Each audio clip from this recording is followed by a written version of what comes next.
Hi guys, welcome back. I'm in character for you today with your favorite blue hair. You know, I had no idea that when I bought this wig for Thing 2 costume for Dr. Seuss Day that it was going to be such a hit with my kids. So, okay, sorry I was unable to film for you yesterday. I have a little bit of a sore throat, allergies, not corona. Just a quick update on YouTube. The comments need to be disabled when the video is labeled for kids, for children's audience. The comments are disabled for a viewer protection so that nobody, strangers, anyone like that can't comment anything that is inappropriate. So if you guys, I did acknowledge all your birthday wishes. Thank you very much. If you would like to leave me a comment or let me know that you watched it, have your parents throw that in your email when you send me your work. Okay, keep the pictures of your work coming. I've got lots of them. I love it. I hope the work is easy for you to follow. I hope remote learning is getting easier in general for you.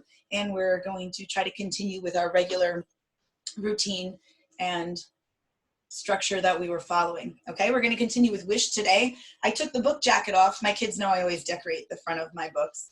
They love this one. It's all sparkly. I don't know if you could see it, but I hate getting my book jackets ruined on my chapter books. So there's a picture in one today that I would like to be able to show you. So when we start the chapter, I took it off for a purpose so that you could see it up close. Just a few seconds. All right, let's pick up today with chapter 2. I trudged up the long driveway, jumping over puddles of muddy rainwater and wondering what Jackie, her sister, was doing right that very minute. Probably something she wasn't supposed to, like smoking cigarettes with some boy hanging out in the parking lot of the Piggly Wiggly across from her high school.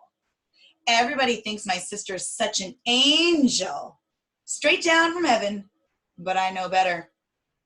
When Gus and Bertha's house finally came into view, I stopped. I'd been there 4 days already, but I still couldn't get over how that house hung off the side of the mountain like it did. The front of the house sat smack on the ground with flowering shrubs nestled right up against it, but the back was on stilts, stuck into the deep mountainside. On top of the stilts was a tiny porch with 2 rocking chairs and a window box full of flowers perched on the railing. So just to give you a little visual, this is the house that she's talking about. And you can see the front of the house, I know it's a little blurry, is set on the grasslands, but in the back towards here, it comes down a steep hillside. So the porch where they sit after supper, ooh, this is kind of hard to do in a reverse picture, okay. The porch that they sit on after supper is behind the house, and it has a really lovely view of the mountains. We always call it the cotton candy sky when the sun is melting down into the horizon back there behind the mountains and the forests. So they sit on the back porch after dinner and they love to watch that sunset. It's something that they do often. They usually have some kind of baked goods for dessert that Aunt Bertha makes. So the back of that porch is on stilts or pillars. And it seems here you're going to start to get a good view of her personality, where she finds any little thing to pick at or make fun of, or just, she's still very moody. She doesn't want to be there in Colby. So she has a negative feeling about things. So she's making fun of the way the porch is. On my first night in Colby, Gus dragged a kitchen chair out there for me to sit in after supper. Bertha asked me about 1,000,000 questions. What's your favorite subject in school? Do you have a lucky number? Did I want to go swimming at the YMCA sometime? Do I like boiled peanuts? But I just mumbled and shrugged till she finally stopped. I was too mad to even talk. What was I doing here on that porch? These people I didn't even know. Felt like I'd been tossed down on the side of the road like a sack full of unwanted kittens. Who doesn't want cute kittens, right?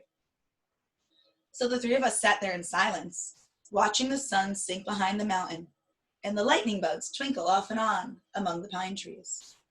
I spent the next 3 days trying to convince Gus and Bertha that it was just dumb for me to go to school since it was almost summer already. The next thing I knew, I was sitting on that bus full of hillbilly kids on my way to school.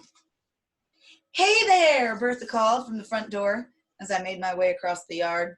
A fat orange cat darted out from behind the garden shed and trotted along beside me. Gus and Bertha had a whole bunch of cats. Slept under the porch, sunned themselves in the windowsills. They were swatting bees out in the garden. I went inside and dropped my backpack on Gus's tattered easy chair. The smell of warm cinnamon drifted through the kitchen door. I made coffee cake, Bertha said. I wonder why they call it coffee cake. It's not a drop of coffee in it. She held open the door for the cat to come in.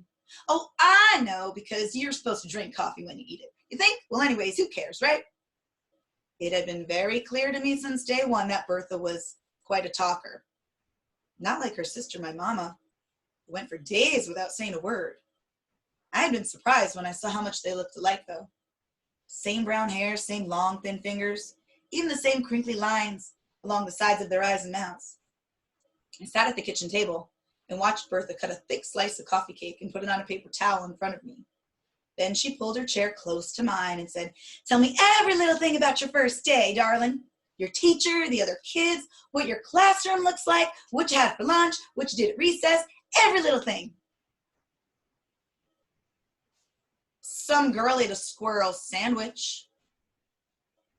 Bertha's eyebrows shot up. A squirrel sandwich? Are you sure?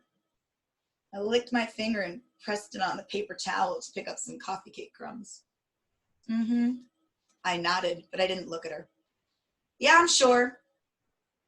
There was a small gray cat sitting on the kitchen counter grooming himself, and I wondered if that was the one Howard had given him. Bertha picked him up and gave him a kiss on the top of his head. Get down from there. Charlie don't want any cat hair in her coffee cake, Walter. Then she gently put him down on the floor. His tail twitched. He watched a tiny little line of ants marching from under the sink to a spot of something sticky near the stove. And there's an up and down boy in my class, I said. Bertha cocked her head. What in the name of sweet Bessie McGee is an up and down boy? This boy named Howard who walks up and down like this. And I walked like Howard around the kitchen limping. Howard Odom? Bless his heart. Good as gold that boy is. Don't even bat an eye when kids poke fun at him, calling him names like Pogo. I swear they can be so mean sometimes. Pogo? Yeah, like a pogo stick. He ought to punch their lights out, I said. I mean, that's what I would do. Bertha widened her eyes at me and then shook her head.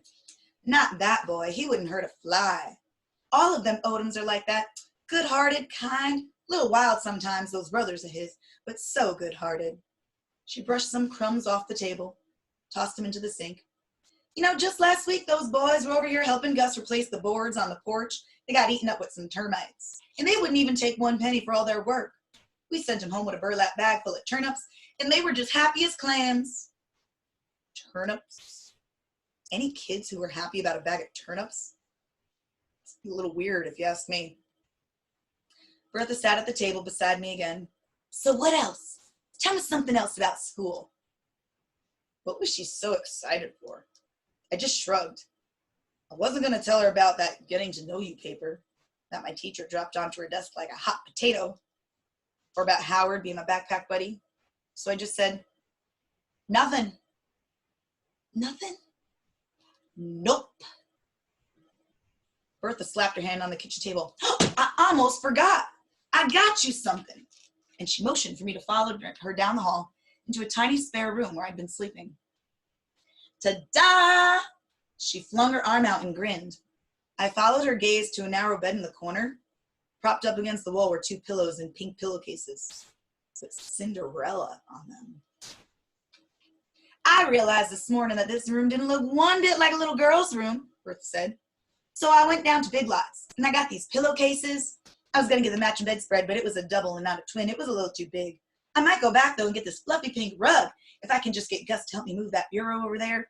And I need to get some of my canning jars out of here. You know what I mean? That old TV in the corner, that don't even work anymore, but she just kept rambling on and rambling on. I didn't even listen. Cinderella pillowcases?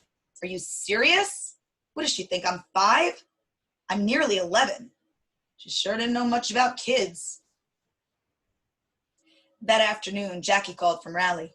She told me how Carol Lee's cousin came to visit and gave her a cashmere sweater that she didn't want anymore.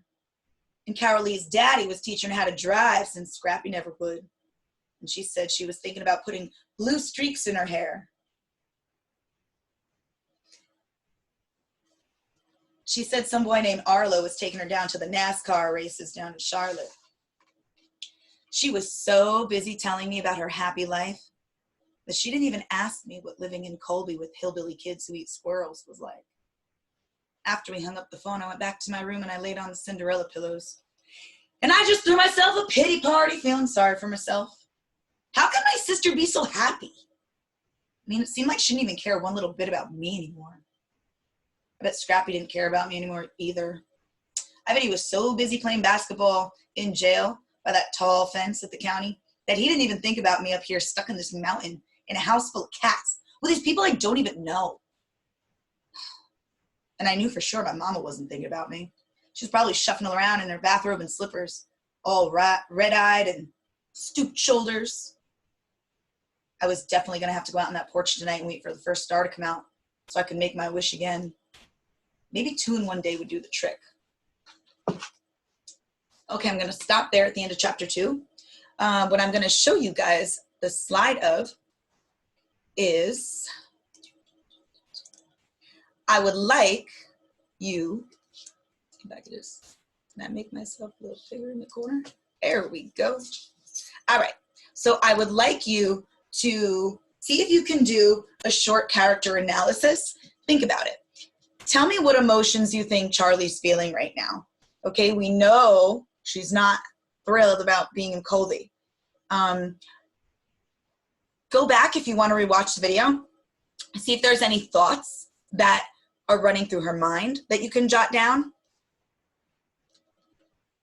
Tell us what words she says that reflect how she's feeling and any of the actions that she does. Remember that last part was kind of obvious. She goes in and throws herself a pity party. So she's probably just sitting there on her bed thinking, why do I have to be stuck here? Okay, so if you want, go back, rewatch the video, pause it at certain parts, and get your character squares down into your journal.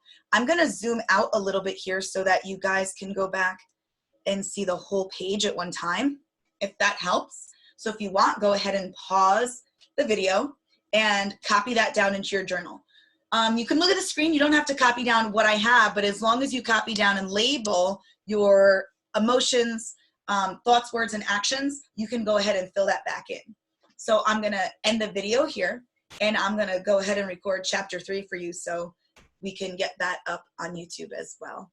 All right, guys, I hope that you enjoyed that. I'm going to close out here, and I will see you for chapter 3.